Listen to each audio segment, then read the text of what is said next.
Hello, and welcome back to Electrifying Vids. Today we have a Tektronix 2235-100 MHz oscilloscope. So you've probably seen this oscilloscope in a past video. Actually, it's the last video before this one. I showed you how to make a 2-channel oscilloscope seem like a 3-channel one. This one is not the third channel. This one doesn't have a third channel. This is only for external triggering. And yeah, so that's it for the intro, I guess, of this video. And now time to actually get into what I'm trying to do. So today I'm going to show you how to use this oscilloscope and what are its features. It's basically just an intro to the oscilloscope, this oscilloscope in particular. Some cloth there. So I'm feeding in a square wave from its own probe, just square wave generator, because frankly I don't have a square wave generator. Let me just switch this to Alt. And yeah, you can see all the controls are working okay. Can't really see it. Yeah, it's working alright. I have the BWM limit on and all that. Okay, time to actually get into it. First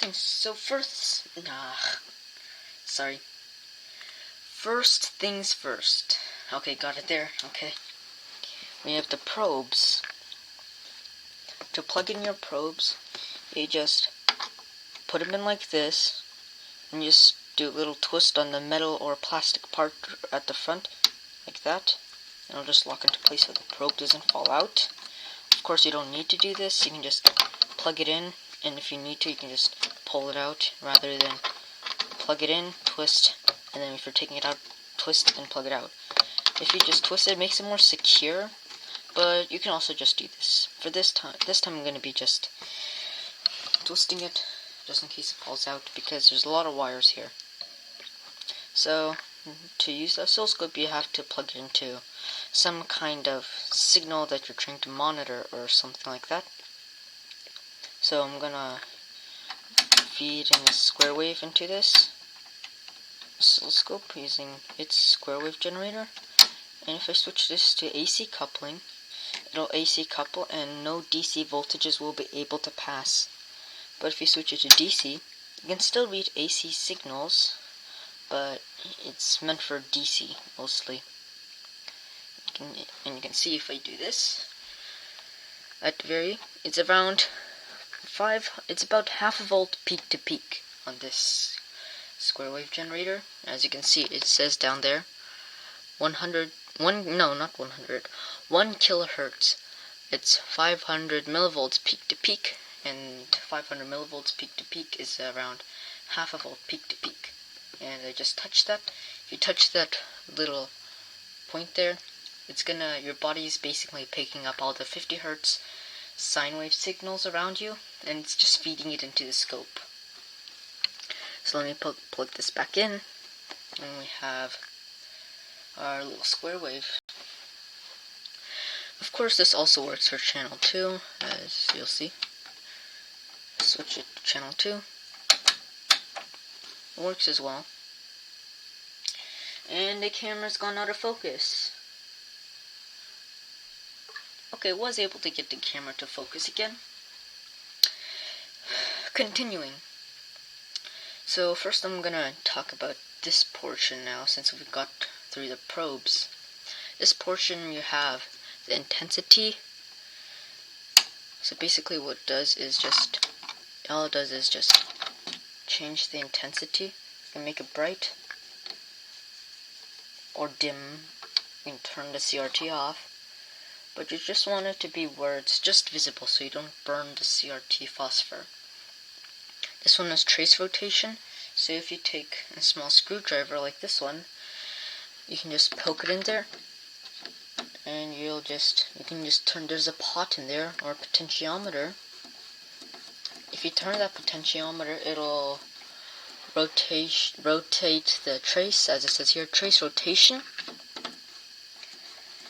And what this is for is to align the trace with the line so you get a more accurate measurement. Just like that. You don't want it all wonky like that. You don't want that. You want it just straight like that. Right here with the beam find, let's say your beam is off the screen, you can't find it. Press the beam find and it says it's up there. And you just bring it down right there. What if you can't? It's not on the screen. Oh, it's never mind. What if it's like this? Beam find says it's down there, so you bring it up. Right here we have the probe adjust. Like before, if you just plug it in there, it'll create a sine wave. And what this is for is, so if you plug in your probes right here, what this is for is it's supposed to adjust your probe. You're supposed to put a special sort of tool in here. You're supposed to spin it and it'll change the probe compensation so you get square waves and not an ugly distorted square wave. And right here we have the focus knob. You can unfocus the CRT or the trace, and you can refocus it again, and you can unfocus it again this way, but you want to keep it as sharp and focused as possible, like that. Very sharp. And you want to dim it so it's even sharper. And this is just the power button. That's a power LED down there. I think it's an LED at least. Could be an incandescent, but probably not. Okay, now onto this, the horizontal, not the horizontal, the vertical side of this oscilloscope. Right here we have the vertical positioning for channel 1. This is the vertical positioning for channel 2. And right here is the A and B sweep separation. So if you put Alt for channel 1 and adjust the brightness for B, what happened? Oh, I wasn't triggered. Happens a lot. So if we bring up to A, so that one's A right here, and the bottom one's B. So this what basically what this does is change the separation between the two traces. It doesn't change, it doesn't move it. It's not like the positioning for this. It's actually separating. See, it moves along with the. So let's say that you plug it in here. It shows the same thing. Like that. I'll get into this A and B stuff once we get into the horizontal part of the oscilloscope. So, if I can do that. There's the A intensity and position it right into the middle again. This button here, not button, the switch here, is just a switch for channel 1 or channel 2. If we say channel 1, it'll only display channel 1. If we do both, it'll display channel 1 and channel 2. This is channel 1, this is channel 2. And if we just do channel 2, it's only going to display channel 2. And this is just the volts per division for channel 1. So let's say I plug in a probe and feed in a half a volt peak to peak square wave. So let's put this at half a volt. No, this is channel 2. This is channel 1. So if we put this at half a volt per division, this is, I'm using a 10x probe, and right here it says 10x here, and it says 0.5 volts. And if I position this on the center graticule line, it'll see that it takes up exactly one division. And that exact one division is 0.5 volts. So this square wave has to be 0.5 volts peak to peak. As it says here again, as I said before when we were there. So if I unplug it again and plug it into channel 2, it's just basically the same for channel 2. You just have to switch it for channel 2 speeds. It'll only display the channel you select. Same thing. set it to 0.5 volts, position it on the center graticule line, and it's a bit of an overshoot. Both channels are not the same, and it'll say that it's around 0.5 volts, It's just that channel 2 is slightly uncalibrated. And this is the trigger view. You can view where you're triggering. So if I plug in my probe, you'll see it's triggering there. And if you press this, no, that's the BW limit. See, it moves the waveform when you choose a different triggering level on the trigger side. So this basically just shows you the trigger, where it's triggering. And this is just the BW limit. It limits the frequency that this oscilloscope can measure. If you push it in, it'll only measure up to 20 megahertz, and it'll block off the rest. And this is just the chop and add mode. So at chop, if we bring both channels, and then we slow down the time base, actually, yeah, we slow down the time base, it'll chop between them. It'll show them both. But if you just choose alternate, it alternates between the lines. Alternates between the traces, I mean. But if you choose add, it adds the two traces together. Or the two channels. Okay, so on the add, if let's say we had let's say on channel 1 we had plus 5 volts, and on channel 2 we had negative 5 volts. If we do the add, what's negative 5 plus 5? 0. So it'll cancel each other out and it'll be absolute 0. So that's what basically add does. That's basically what add does. Sorry, my English is not very good today.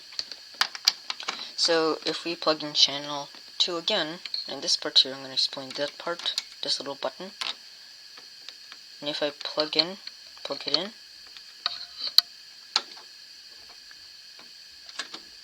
like that, and press this button, basically what it does is it just inverts the waveform, that's it.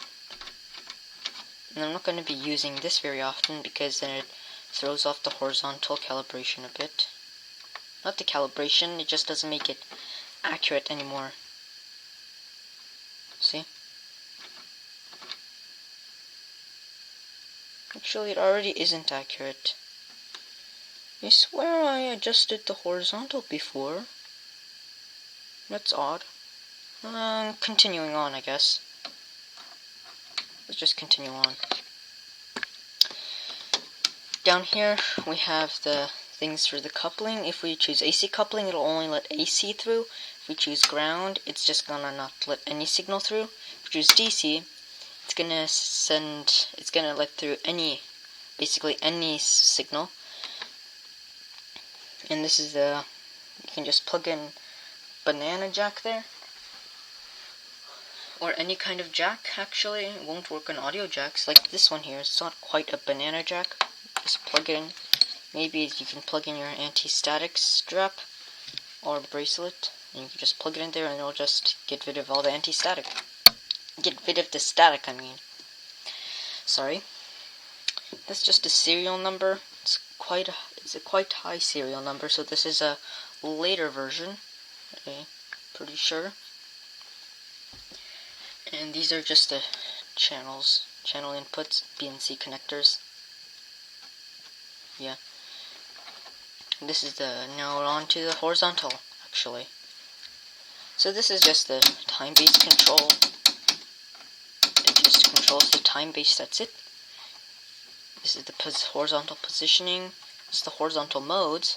So if we choose Alt, like that, and we plug in our probe to channel 1, and switch to channel 1 actually, plug this in, you'll see it's displaying B and A. Yeah, that's B, and that's A. So what this does is basically it allows you to check your signal. So I'm going to say I have this signal here. It's a bit flickery. On the camera it's not that flickery, so I'm just going to go with that. I'm going to pull this and do this. And you're going to say it's disappeared. See the little dim part? That's A. The little dim part is A, and that's the highlighted part. That just shows you where you want to zoom in. See? If it's highlighted there, it's showing you that highlighted part down here. The highlighted part down... disconnected. It's going to show you the highlighted part down here, except stretched out, because I pulled this. If you don't do it, it's going to show you the same highlighted, except it's the same. It's because the time base is the same for this part. So let's say I put this here. Now it's flickering on the camera, and I pull this back and put it here. It's going to show you the same thing. See? And let's say that I want to zoom into that part even more. Right here. That's B. So basically, if you pull this part's going to be the time base for B. This little clear plastic part down here is the time base for A. This is just a delay. If you turn this dial, it'll highlight different parts of the waveform. And if you just choose B only, it only shows B. It doesn't show A or B. It doesn't show Alt or B. It only shows B. And now, finally onto the trigger section. So this is the triggering here. I'm going to position this down here. And if I make it a bit smaller, you see it's still showing a square wave. And this is the trigger for A, and if I untrigger it, the waveform is going to become unstable and start glitching out. As you see, when I change the time base, it glitches out. But if I trigger it, waveform becomes stable. And you can tell where you're triggering it by the trigger view, but that's not really helpful sometimes, actually. So another way you can know where you're triggering is that little line there. So I'm going to help you zoom up to that little line there. Okay, you're zoomed up. You zoomed into that part of the waveform I want you to see. So we have that little part down there, right? The camera's gone out of focus again. So you can see that little part there. That little small part, that waveform, it's like half of the rise part of the square wave. And if I adjust the trigger, you can see that part moving. Can't really see it, but that's also where you know where you're triggering. So if you can even see that line, and that line goes out of the waveform, it becomes unstable. When it goes into the waveform, it becomes stable again. But if it goes out of the waveform again, waveform becomes unstable. It's kind of hard for the camera to focus. I don't know why. Okay, back to where we originally were. Okay, so we're back into the place where we originally were, somewhat. So now I'm going to talk about the rest. This is not triggering, I think. It's in the green part, which is triggering. So basically what this does is it just adjusts how fast this sweep goes. So if I put it at a very slow sweep rate, and if I put it at the normal, it sweeps very fast. But if I turn it to max, it starts sweeping very slowly. You can start seeing each sweep it makes. So I just like to keep it at a norm. So this is the B trigger. This triggers B, so if I switch to B and I untrigger it, you can't see the waveform. But if I trigger it again, see the waveform again. Yeah, but you can only, most of the time, you can only trigger like if you just send it all the way clockwise. Yeah, it'll always trigger that way. But you can also trigger it somewhere else and like in the middle. But that's kind of, I don't know. I don't really like that. This button here will change the slope. It'll change if you're gonna start triggering from the positive side or the negative side. For some reason, the slope doesn't seem to be working now. Ah, it fell. Oh man. Okay, so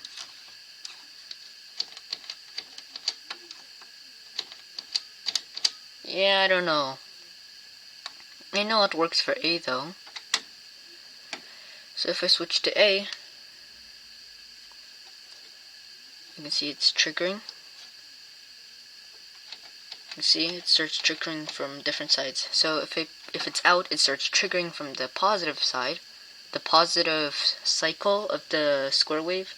And if I push it in, it starts triggering from the negative side of the square wave's negative cycle. And this is the types of triggering you want. This is single sweep triggering. So as soon as something happens, didn't happen. As soon as you start triggering, it'll show up. So if I reset it,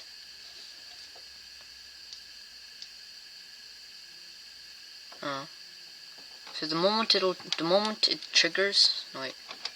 Okay, it's reset. The moment it triggers, this light's gonna turn off.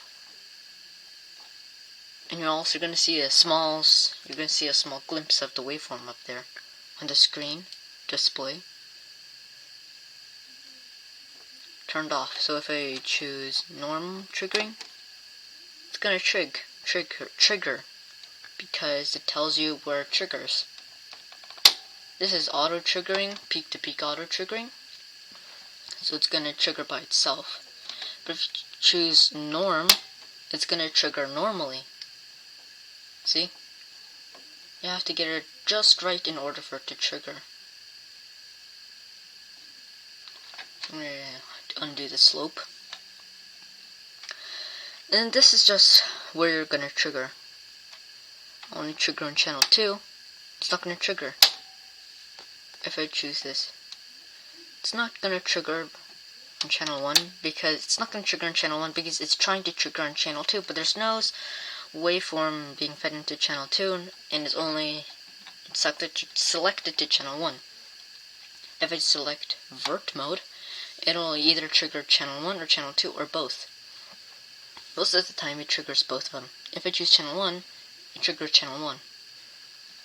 And this is the source. This is the triggering for A.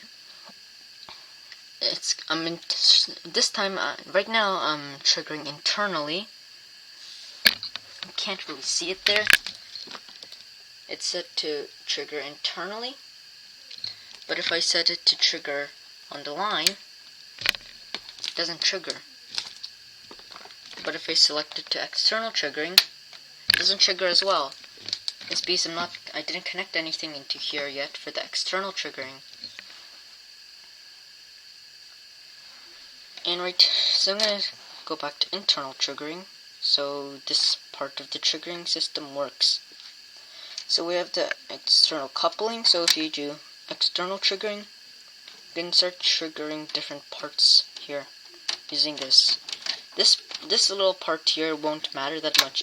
Won't matter at all actually if you're internal triggering. See, it's not doing anything. And I think that's pretty much all of it. Actually, that's not all of it actually. So when I first got this oscilloscope, I was wondering, how do I move this bracket here? So you see this little bracket here that keeps it up? I was wondering how to move it. Apparently you have to pull on this thing so it comes out. And you have to pull from both sides. When you pull from both sides, it's a bit hard. I couldn't move this piece, but once you stop moving it, and you get it locked down into a notch, it stays there. can see it's a bit higher now. And if I lower it now, it's a bit lower. Go put it back into its normal position again. And there. It's quite hard to do that because this thing's heavy. Like really heavy. At least for me, at least. Did I just say at least 2 times? I think I did. Okay, anyway, moving on. So let's see what this oscilloscope is useful for. Seeing the switching noise on a very cheap Chinese branded bench power supply there. So I'm going to turn this power supply on. And you can see the LEDs are glowing. So I'm going to test this power supply under load. It's only drawing 29 milliamps. So, my knee cracked, or popped at least. So, if I find a grounding clip, if I can find found a grounding clip, right here, plug it, attach it to my probe, and I start probing the negative side here. You can see it's a lot of noise, but once I hook it up here, you can see there's still a lot of noise. So if I just the volts per division, you can see that there's a lot of noise. It's not out of focus. So as soon as I make the time base faster, you see all that switching noise.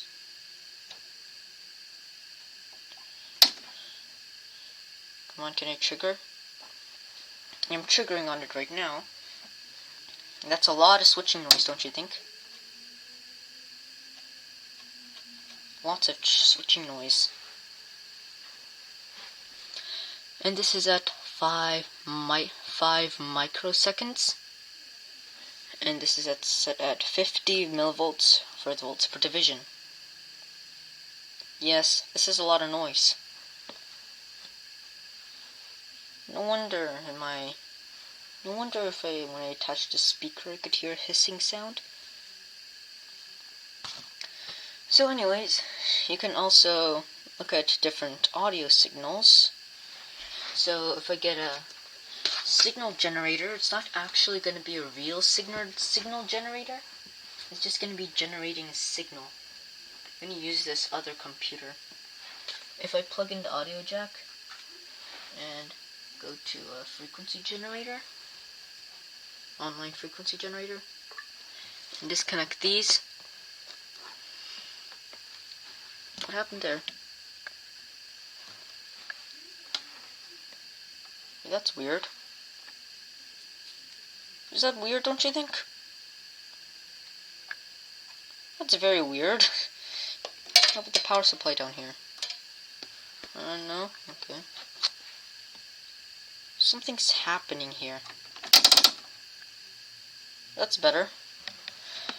So, if I attach the audio jack to the probe, you're gonna start seeing a sine wave. That's a bit big. There, sine wave.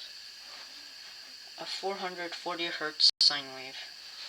If we put this at 1000 hertz, or 1 kilohertz, it's gonna do that. You can see at about each cycle it meets one of the lines. That's because this is a slightly out of cal. Vertical gain is a bit off. So,